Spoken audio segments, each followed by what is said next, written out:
For Your Eyes Only is the 1981 James Bond movie that basically served as a franchise reboot before reboots were a thing. It doesn't reset the continuity, but it resets the tone.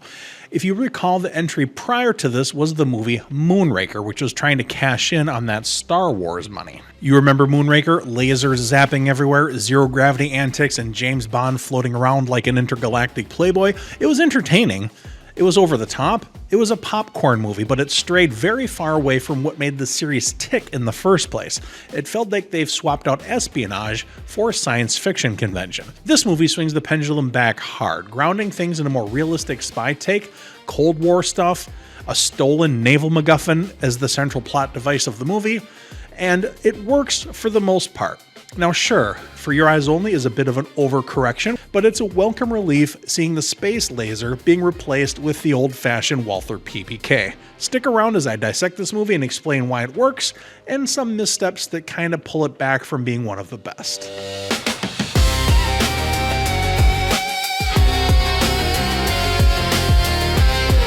I admire what this movie was trying to do. It was trying to reclaim the essence of James Bond. The filmmakers basically threw in every trope from the 007 playbook that they had to work with, turning the film into a smorgasbord of spy cliches that hit you over the head like a hammer.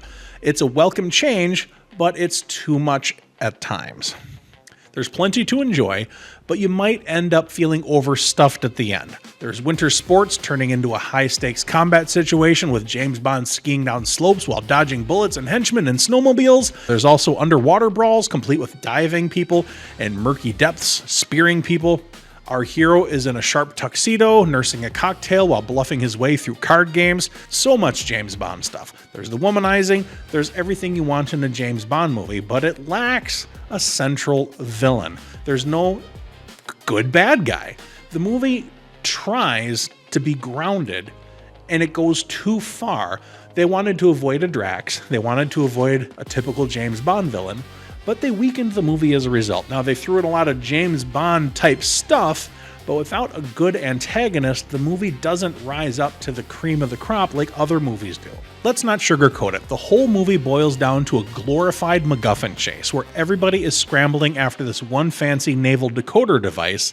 James Bond jets from clue to clue, ally to ally, bad guy to bad guy in pursuit of a gadget that whoever gets it will control the balance of power. And if it's in the wrong hands, well, that would be a bad thing. Sounds great on paper, right? But the execution plays it out like an extended game of hot potato. Dodge a few bullets, rinse and repeat. There's no deeper intrigue or character arcs that evolve beyond get the thingy to end the movie. It's the kind of storytelling that keeps the action moving along, and that's a good thing. I'm not against the use of a MacGuffin in a movie, but there's no real sense of urgency, like there's a world-dominating plan from a villain. It's just that the West is chasing the same thing as the East. The Russians want the same thing as the Brits and the Americans. It's grounded, it's more realistic, but it's kind of boring. That being said, I did like the movie. The opening sequence is absolutely fantastic. We get Roger Moore visiting his late wife's grave, which ties in the events of On Her Majesty's Secret Service nicely, and we get a bad guy kill, which is totally not Blofeld. It's Blofeld, but it's not Blofeld because they didn't have the rights to the movie. They're arguing with, powers that be and lawyers over the rights of Thunderball, which is something that led to Never Say Never Again, where they made a competing James Bond movie with Sean Connery, but that's another review for another day.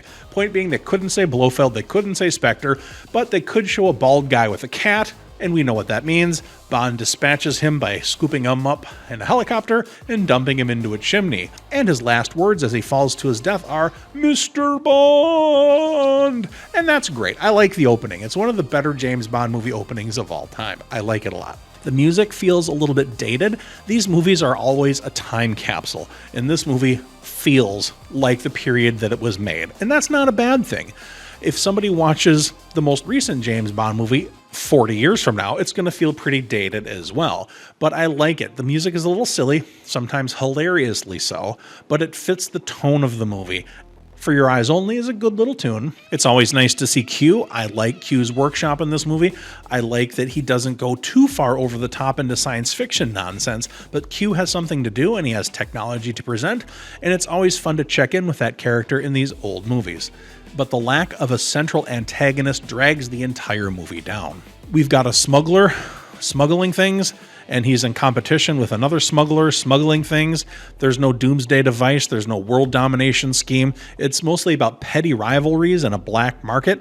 It's not terribly exciting. It leads to exciting sequences, but exciting sequences are more exciting when they're fighting over something exciting. If you don't really know who's fighting who and why, it's hard to care about who's fighting who and why. I will never say anything bad about Roger Moore as James Bond. He was excellent in all of the movies that he was in.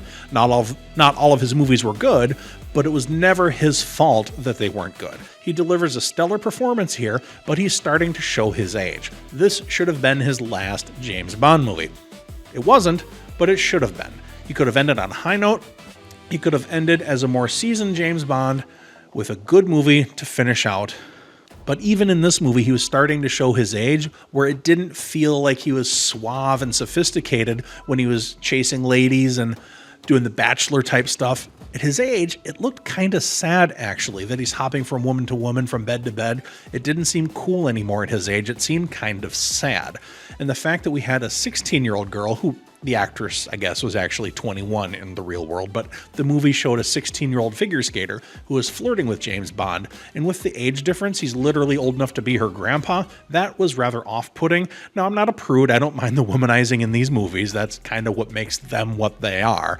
But I'm really glad that James Bond turned down her advances in this movie. But having that in the movie in the first place just felt out of place and distracting and didn't add anything to the film. I think they thought they were being funny and charming, but they ended up being creepy and weird, and it doesn't hold up well today.